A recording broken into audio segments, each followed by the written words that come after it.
Hey everybody, welcome back to the channel. Thank you so much for all your support. We're looking at 106 subscribers as of today. Super stoked about that. And at 15,000 views across all of my videos, which I never thought it would get this far. So thank you very, very much. If that's not you, please like, comment, and subscribe.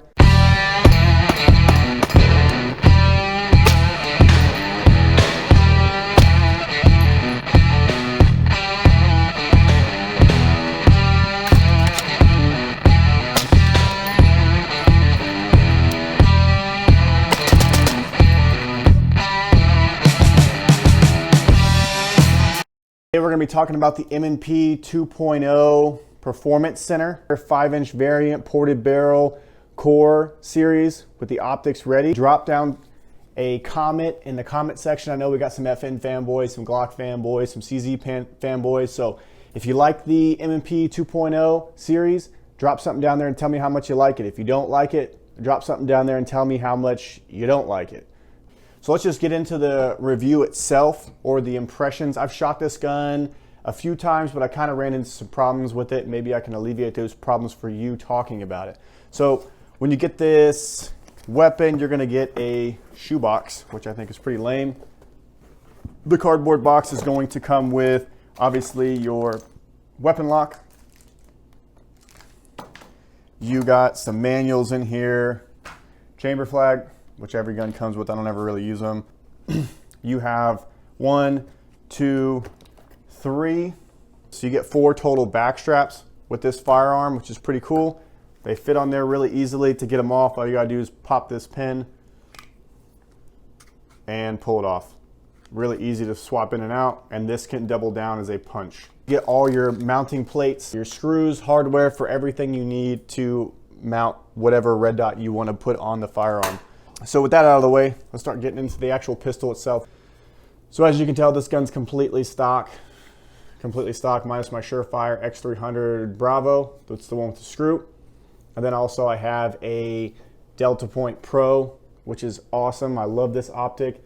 My other optics that I've had in the past are Trijicon RMRs. This one is a 3.25 MOA dot. Awesome. It's going to have a top loading battery, which I think is superior to the RMRs. I don't actually have to dismount the optic itself from the slide to change the battery. Ported slide from the factory. That's because it's going to have a ported barrel. I don't know if you can actually see the barrel in there. Ported barrel, which actually, let me take a moment and talk about that. So when I bought this gun, I took it out to the range and was trying to shoot 115 grain standard ammunition through it. It would shoot maybe 3 to 4 rounds, and then it would stovepipe or failure to eject and throw that round out. And that's because for ported barrels, you're actually going to need 124 grain to have this weapon cycle efficiently. Front sights you got here, suppressor height sights. They are white dot. I took a Sharpie, blacked it out. Same with the rear. But as you can tell on this, suppressor height actually isn't tall enough for my Delta Point. I've mounted an RMR on there, and the suppressor height sights are tall enough for the RMR, but not the Delta Point. Moving from there, you got front serrations here, very lackluster front serrations. The new M&Ps, the serrations actually come up higher, which I think look awesome, like fish scales. Here in the back, these rear serrations, which necessarily I don't use very often, but if they're there, cool. Moving down from there, you have a ambidextrous slide lock, slide release. I would say it's relatively extended from the factory. I've had no problems with my large ass hands accidentally locking the slide open or letting the slide go back home on an empty mag. So the M&P series here, you're also going to have a takedown lever. The lever itself kind of reminds me of the Beretta 92 series. That's why I like the lever there. Very easy to actuate. You're gonna have to pull the trigger just like anything else. Pull the spring out. It takes apart a lot like a Glock or any other semi-automatic firearm. Here's another look at the stainless steel barrel here, ported. Actually a 5-inch barrel. 17+1 magazine capacity. Obviously the grip is polymer. Striker fired, like every modern firearm.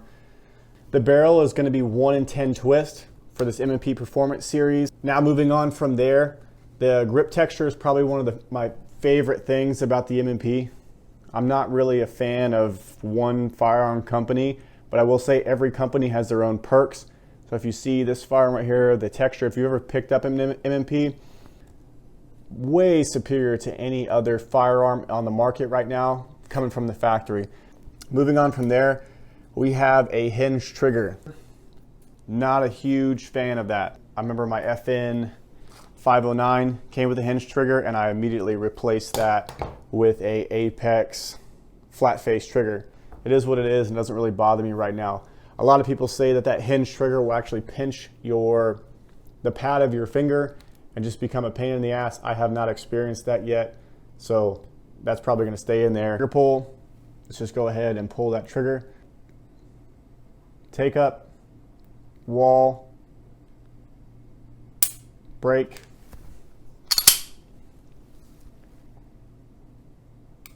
reset, break.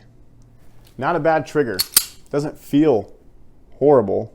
Just the overall design is not my preferred preference for a trigger. Moving on from there, the M&P is going to have an 18-degree grip angle, which I really do like a lot. This weapon pointing for me, very easy to point.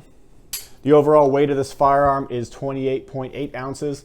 Comes with no magwell. This gun's only going to come with 2 magazines. So I had to buy this. It's a Pro Mag. I bought this off a Gun Mag Warehouse. Thought it's pretty lame that when you buy a firearm, you only get 2 magazines. I feel like every firearm should come with 3. The magazines are flush fitting, metal magazines, 17 rounds, 1,